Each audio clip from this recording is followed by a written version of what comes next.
I realize you're bored and Yeah. you might be a little fatigued, but that's it. It's boredom. People get bored, then they burn out. And if a business is healthy, it's very normal for the CEO founder who's like 0 to 1 startup energy, a little bit crazy. We're going to get a little bit bored. Yep. If it's healthy. What if you could build a business in the modern world as big or as small as you want without having to compromise the things that were the most important to you in the very beginning? This is the Wealthy Consultant Talks podcast with Taylor Welch and Mike Walker, as they share with you today their learning lessons from stories in their experiences over the past 10 to 15 years and share with you right here, right now. Let's get into it. Okay, here we go. What's going on, my friends? Mike Walker here. Another episode of the Wealthy Consultant Podcast, TWC Talks. And this time, hello, we've got Mr. Taylor Welch in the house with me yet again. Welcome back, sir. You've been away. You've been on the front lines of the battlefield and you have come home. We can celebrate together. I've been traveling for ages. And yeah, you know, I like to say daddy's home, but sometimes people don't like calling me daddy. So I'm not calling you daddy, bro. Whatever your preferences are, just know that he's back and we're ready. Yeah. Cool. T-Money's back. How about that? T-Money. There you go. That'll work. I'll take it. Right. Funny story on that. We're doing a big sales event in Miami in September, and this lineup is stacked. It's Matt Ryder, Peyton Welch, me, Dean Kozora, Sean. There's another guy who helped build Closers.io, and the team asked me for my bio. And bios are pretty important because if you write your bio in a non-compliant manner, you can get paid for it. So I've learned that, and I just said, dude, here's my bio. Taylor is an international superstar of all things money. And he was like, wait, what? Bro, just do it. Trust me. People won't know if I'm joking or if I'm serious. And that's exactly where I like to sit. So they changed it and I'm making them change it back. I'm like, no, I was serious. That's my bio.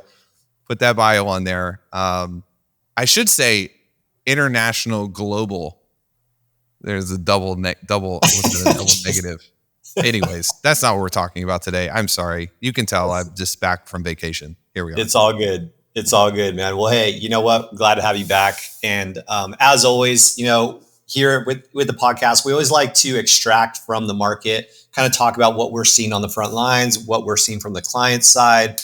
And one of the things is burnout. You know, we are literally right now at the time of this recording, about halfway between 2024 being over and stepping into a new year. In fact, I saw a post. I was going to send it to you and I'll find it on my phone, but it was something like, it's now July, which means that, you know, next week it's going to be Halloween. And then the week after that, it's going to be Thanksgiving. And you might as well start getting your, you know, New Year's Eve celebration figured out. You know, it's just like blink and poof, we're there, right? So we're there. But what comes along with that is kind of this dip. There's a little bit of a summertime lull, a little bit of an energy, I don't know what you want to call it, like a little dip, I guess. That I feel in the market. It's very consistent. Seems to be around this time every year. So I wanted to get your thoughts on what you're feeling and what we're seeing from both clients and just the market in general. Yeah, well, I think there's multiple dips converging at the same time. It's like the markets, you know, when you have there's this thing in the markets called like the triple witching, which is like you have options expiration, futures expiration, and there's like a third one, and I can't remember what it is, but you have multiple changes converging at the same time, and the markets are always chaos. You can't predict them. Nobody knows what's going on. We're kind of in that way economically too, where there's like a macro picture that's changing. We're sort of in a macro cycle.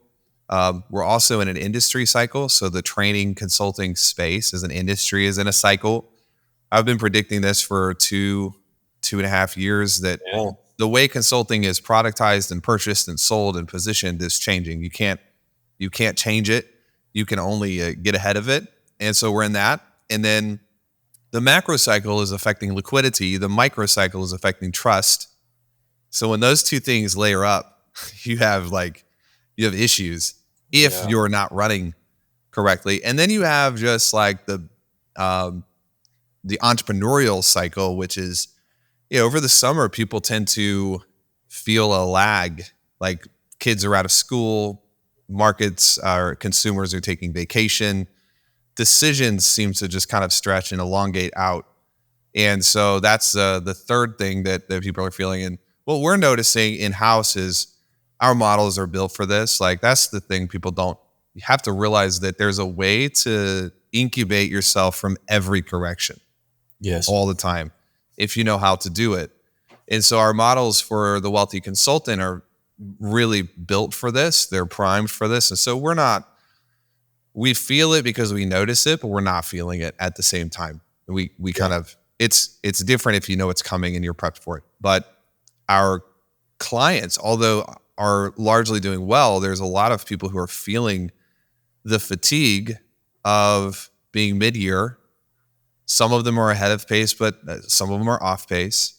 And the things that you would normally do to catch up, because there's a macroeconomic cycle and an industry trust cycle, they're not working the right way. And so what that causes is burnout. And people like spin their wheels and they just kind of go in circles. And if you really look at the DNA of a successful entrepreneur or manager or CEO, time management is not your savior, it's energy management. And so if you manage your time, but you have no energy, you're dead. It doesn't matter. So we have a lot of people. We were on a call yesterday, Mike, where I was like, if I can just get you guys to like not stop what's working, because our crew is a powerhouse. And so they're always looking at like monthly, quarterly, yearly growth metrics, and we track it for them and with them. So we're on QBRs and we're on the reviews, and we can show, like, we got a message this morning from someone who was struggling for a long time. It was like Q2 revenue is up like 40% from Q1. But 4 months ago, he was not happy. And it's because these things take time. You don't just turn on revolving price. You have to build it, and it has to take time to go into the market. So we've got one client was like, he was upgrading and converting like 69% of his leads, and he wanted to do something different. I'm like, no, don't do anything different. I realize you're bored and you might be a little fatigued, but that's it. It's boredom. People get bored, then they burn out. And if a business is healthy, this is a big statement.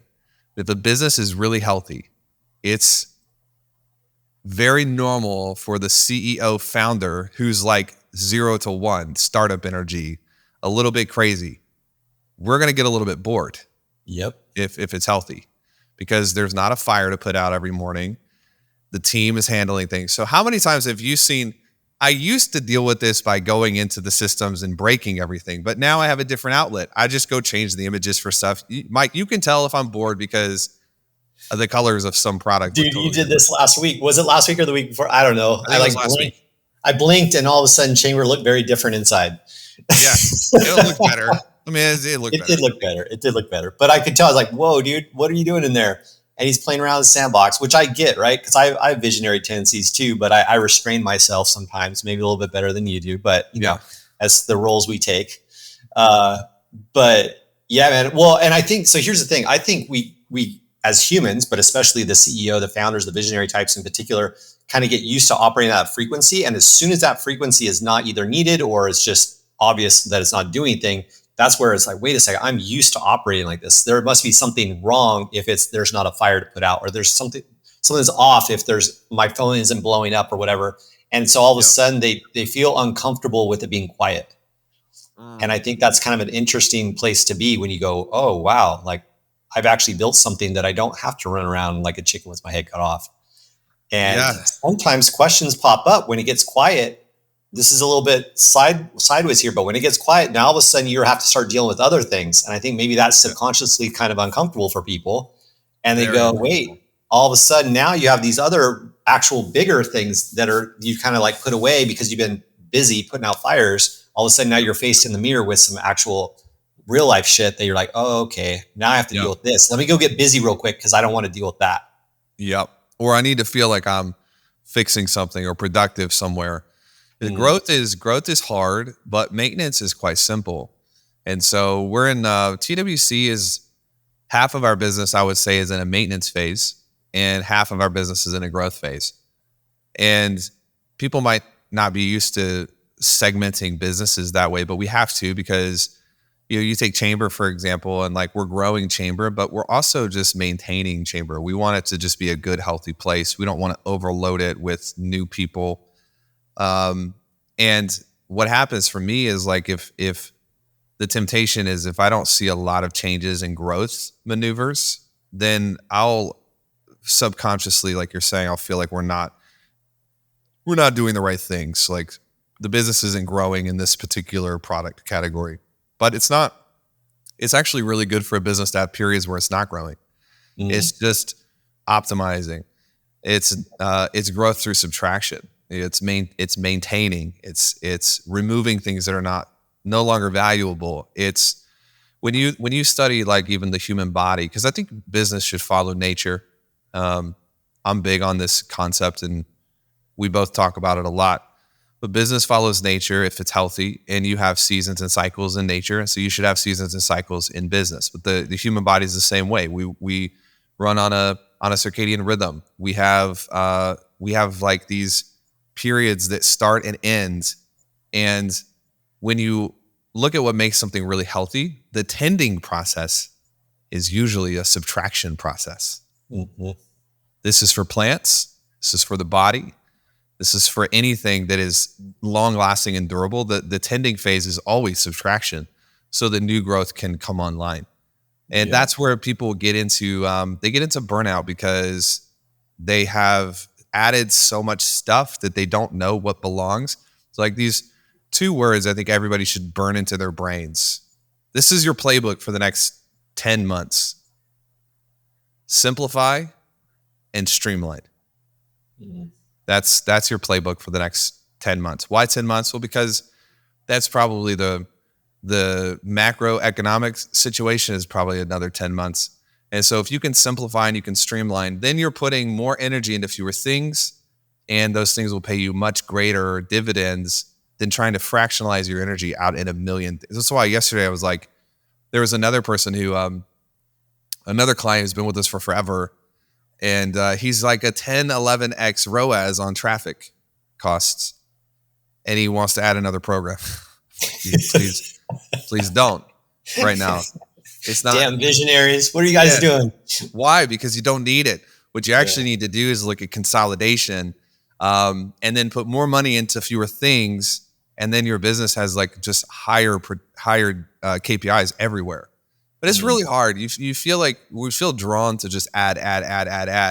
But then that's where you get overwhelmed. And that's where eventually you get to the point where you're like I just can't do it anymore. I've hit my pain limit, and I'm going to shut this business down, which is easily avoidable, but you have to get ahead of it. And this is why proximity is so important. Having access to people who can have outside eyes is so important. If you don't have that, you're just subject to your own instincts. And our instincts oftentimes are actually very short term. We have short term instincts, not long term instincts.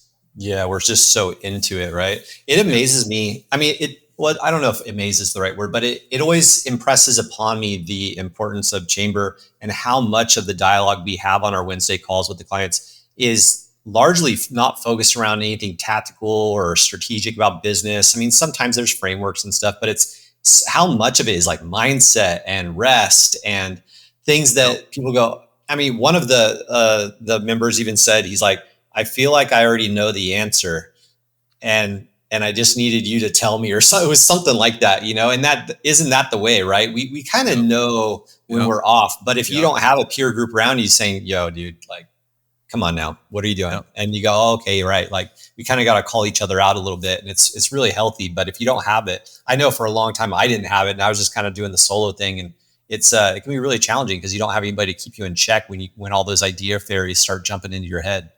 Yeah, 100%. Another thing I really like to do, because I don't think any of us are above feeling burnout. I don't think you just do it right and escape it. It's less of an indicator on what's real, and it's more of just an indicator on how you feel. And the market right now, it seems to be kind of infiltrated with these gurus who like just all they talk about is how much they're winning. But I know a lot of them, and they struggle with the same things. They just don't talk about it. I think this is where we've tried to draw a line in the sand. And like, if you watch my YouTube, or any of like the daily mind medicine podcasts, I'm super honest about like, I feel that I don't know what to do sometimes. Like I feel the same things that everyone else does. Like I have decision fatigue and indecision, but I have tools that help me wade through that productively. And if you sum up like the Wealthy Consultant and Chamber, what are we doing? We're really creating tools to enable entrepreneurs to make great decisions. I mean, that's 8-figure teams, that's customer acquisition, that's all of our models. Like they're all just tools so that we're making good decisions regardless of how we feel in the moment. But I will say this for just a second, because I think this is important to double down on. Like the healthiest version of you is not going to feel motivated 100% of the time. The best leaders that I personally have seen or studied, they admit when they don't know the right way to go. It's this idea that there's some perfect that you can get to that's actually destructive. It's like that'll actually take you out, because it's never the problem that is really toxic. It's the belief that you should not have problems that's toxic, because then you start self-judgment, shame shows up, regret shows up. So we get into this in the belief architecture playbook, which I'm redoing part of it, not redoing it, I'm adding parts to it, because I just believe it's so important to be able to investigate and explore when you're feeling a certain way. You have to be curious about that, not adversarial about that. And what people will do, they do it all the time, to be like, I'm feeling not motivated. What's wrong with me? And it's like, well, what's actually wrong with you is you feel like something's wrong with you for feeling temporarily unmotivated. My schedules are built to handle this. Like, I'll just give a quick training, like on productivity. We have a similar viewpoint on this, Mike. I don't know if you do it exactly the same way, but I know that if I go 5 days a week all out, then I'm not going to be happy ever. Some people are. My friend Dan Martell, dude, I don't know what he's doing, but the older he gets, like the more energy he gets. And I don't know if there was a season of his life. He came over a couple of months ago.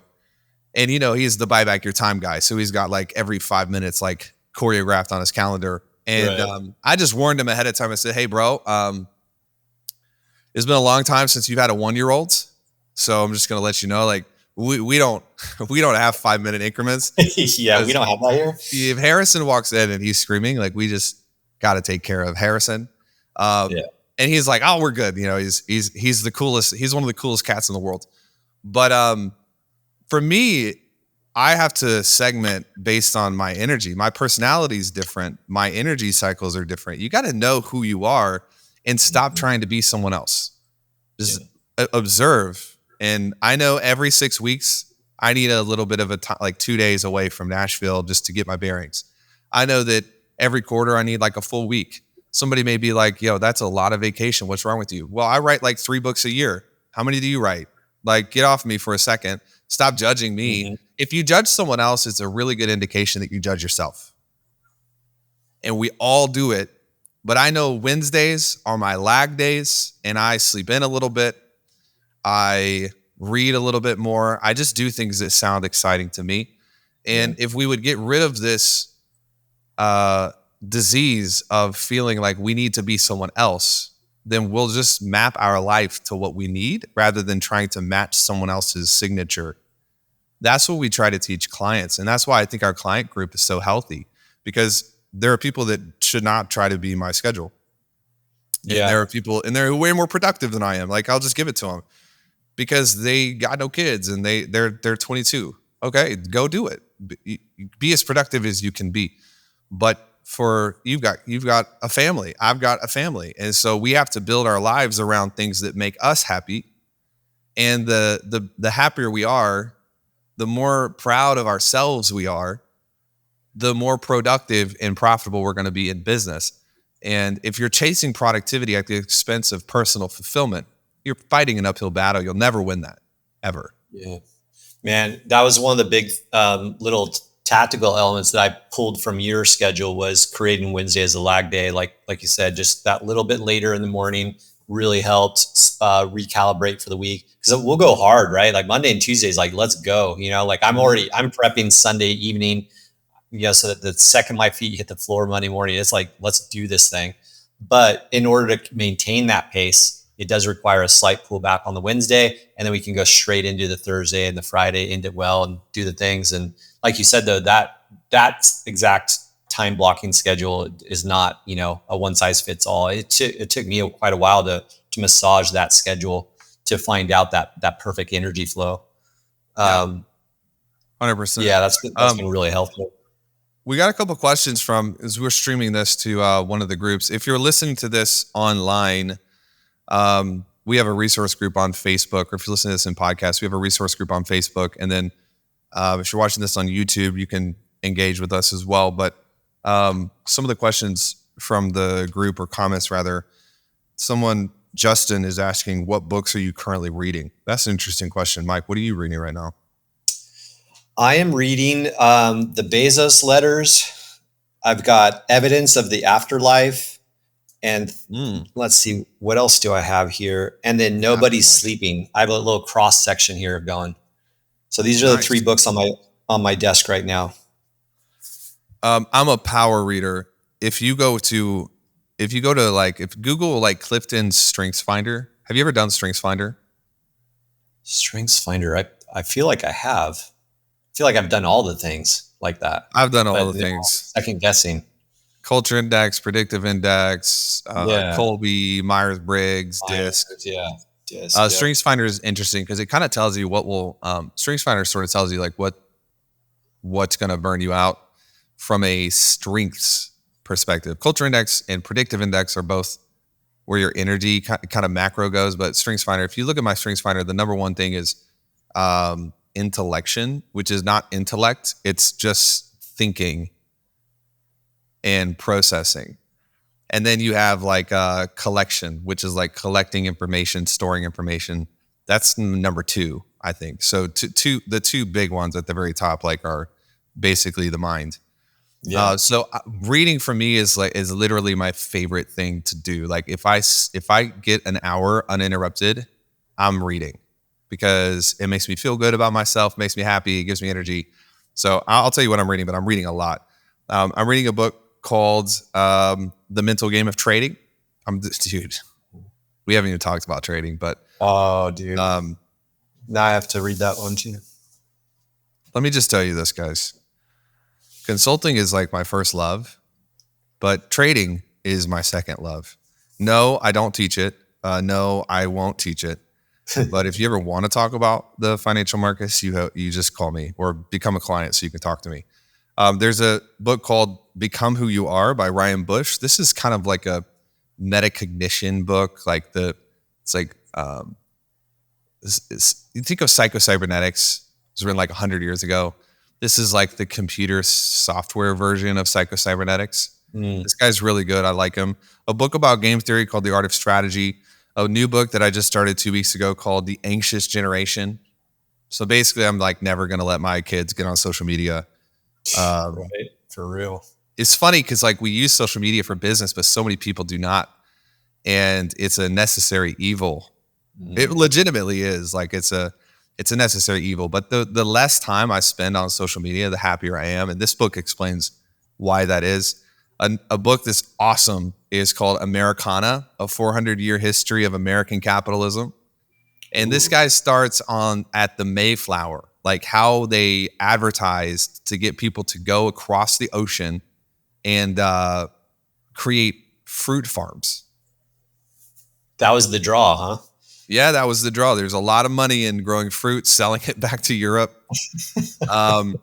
And then just how that became the financial headquarters of the world, like how America became like the capitalist headquarters of the globe. And it's fascinating how that happens. Another book that I'm reading is called Deathless. This is a spiritual book that I really love. It's awesome. I'm reading Ryan Holiday's new book called Right Thing Right Now, which is pretty good. Another book that I'm reading is a biography, A Man for All Markets. It's written by Edward Thorp. Edward was a mathematical physicist, and he basically was the first person who ever created a repeatable way to beat blackjack. The casinos like almost killed him. So he was like, well, this is dangerous. So I'm going to go into the financial markets.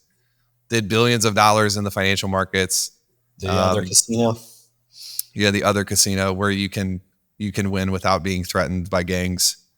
Well, you got the 3-letter agencies, I guess, to deal with. Yeah. Different gangs. But I read a lot of books because I find cross sections and different ideas that connect between the books. So like when I'll give you an example, like when I'm reading Edward Thorpe, I see how he thinks mathematically, and that ties into the mental game of trading. And then in the mental game of trading, there's so much about timing. It's timing. All of it's about timing. And then the right thing right now is about timing, but it's not for the markets, for your life. And that ties into values, which values and virtues, which if you read Become Who You Are, it's all about virtues. Human beings are constantly behaving in a manner that meets their virtues. If you've ever wondered, we're way off topic right now. I hope that people are still. It's all good, man. That's what we do. Detour. Come on, guys. Let's go. Detour. This is what happens at our events, by the way. Sometimes I feel like I just get on stage and people are like, I don't want to talk about sales. Just tell us what you're doing. Yeah, let's drink margaritas and talk about something else. But the behavior profiles that people have, they're always trying to match their virtues. And if you've ever been in a situation where it's like, you should do something, but you're just not doing it, it's probably not a willpower thing. It's like that actually is probably a conflict with one of your virtues or one of your values. And so your mind will go like, yes, you should scale your business, but you're more concerned with being a good dad or a good mom. And if you believe that scaling your business is the dichotomy of being a good dad, you won't be able to scale your business because you're going to map to your virtues, your number one virtues. So it's a hierarchy. And so this is why, like, dude, raw dogging through with more discipline is a joke.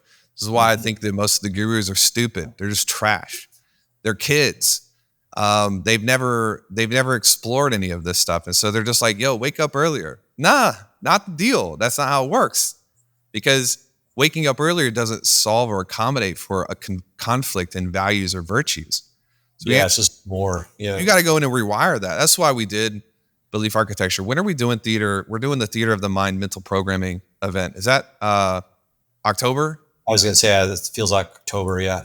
Yeah. I mean, if you want to get some of this straight and situated, you should try to come to the October event. It's a event in Nashville. It probably will be pretty cheap to come, but we're going to be capped at like 3 tickets. So keep that in mind. But that's where we'll probably rework a lot of the virtues and the values. Because if you have a value hierarchy that's not serving you, you'll never fix it until you fix the value hierarchy. Love that. So I'm reading a lot of stuff right now. You got a lot of pieces going, man. I seem to, as you would know and probably expect, I seem to be a little bit more linear in my reading strategy. I can go through, for me, 3 books. That's about as much as I'll do at one time. You're just more disciplined. That's it. I see a book, I buy it, and I'm like, shit, now I have to finish it. So. Yeah. Well, I buy them too. I got more than a few books behind me that are calling my name, but I put them at the top shelf so they sit in front of my face. They're literally eye level. But once I read them, then they go farther down the bookshelf. But they're all the ones I got to read are up top. The Japanese have a perspective on libraries that's different than anywhere else I've ever seen, and they build libraries not for the purposes of reading the books. They build libraries because a man or woman's library tells you who that person wants to be. So you build your library to remind you of who you want to be. Yeah. Oof. I like that. I like that. Cool. I do like walking into people's homes and seeing their libraries or, their collection of books. It is quite telling. You can go, oh, okay, I get that, Yeah.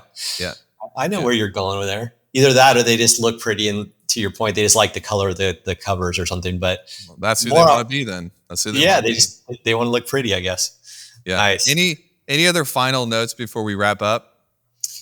No, well, yeah, there is. And that is that let's highlight and kind of underline, circle, whatever you want to call it, the concept that if you're not motivated, if you're feeling burned out, there's nothing wrong with you.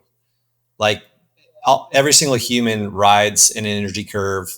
We exist in seasons, and I think we just need to understand that the problem we face, or the lack of energy we might be facing, that's not anything different than what should be expected. And I think it's that gap between expectation and reality is where people get really, really stuck. So I just want to highlight that one because I know. Or you're low testosterone and go get that checked out. Well, that too, yeah. Or you're like postpartum. Dude, or that. There are those things. I literally was such an idiot. I didn't even recognize that like postpartum was a thing. I can hear the hate mail coming now. But man, here we go, dude. When there are seasons of your life where you just got to recover. You got to recover. Yeah. Like there's post-traumatic events and seasons. I think the biggest win, if I could convince people to not tolerate average, but to allow yourself seasons, and just be curious about the way you feel, instead of judging yourself for the way you feel, you're going to get ahead. And then get the right tools. Building and running a business is stressful, but it shouldn't be the stressful thing that you've ever experienced in your life. And if it's literally burning you out, I can guarantee you are building the wrong way. If it's the central threat or the central place of stress in your life, you're using the wrong tools, you're on the wrong model, something's wrong with it. It challenges me, it challenges you, but it's not like more than we can handle. There are other things in our life more stressful than growing businesses. And so you're going to have to get access to the right tools at some point. If you don't have the right tools, think about you're like, I got to go to Walmart and get some groceries. Okay. Well, if you don't have the right tool to get there, you don't have an automobile, that's exhausting and it will stress you out. You got to walk for 2 hours to get there. You should get the right tool so that you can get there in 5 minutes instead of 2 hours. It's the same thing in business. You just don't have the right tools. So get the right tools. That's why we exist. We try to make these tools available for people so that they can make great decisions without ruining, their lives in the process. We've already walked two hours to the grocery store. So like we figured that one out. You guys don't have to reinvent the wheel. Been there, done that, man. Yeah. One question to hit before you wrap up. Christiana says, how would you rebuild your love of reading after burnout? We could, honestly, if we could get you in October, this will be really easy because we'll spend 5 or 6 hours going through not just that, but maybe all of the different layers underneath that question. But the simplest way that I know how to communicate it to is tying the right outcomes to the right cues. So, and it's not habits. I'm not talking about habit cues. I'm talking about value cues. So what do you want to see? What does it feel like? What does it look like? And making sure those are engineered, like the wiring's hooked up correctly inside. Then you don't have to rebuild the love of learning. You're going to naturally just want to learn. It's going to be something you're driven by.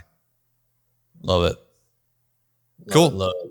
All right, man. Well, thanks for jamming, guys. Thanks for hanging with us on a live stream version of the Wealthy Consultant podcast. And we'll be blazing out new episodes coming up real soon. See you, buddy. I'll see you in the channels. Cool. Late.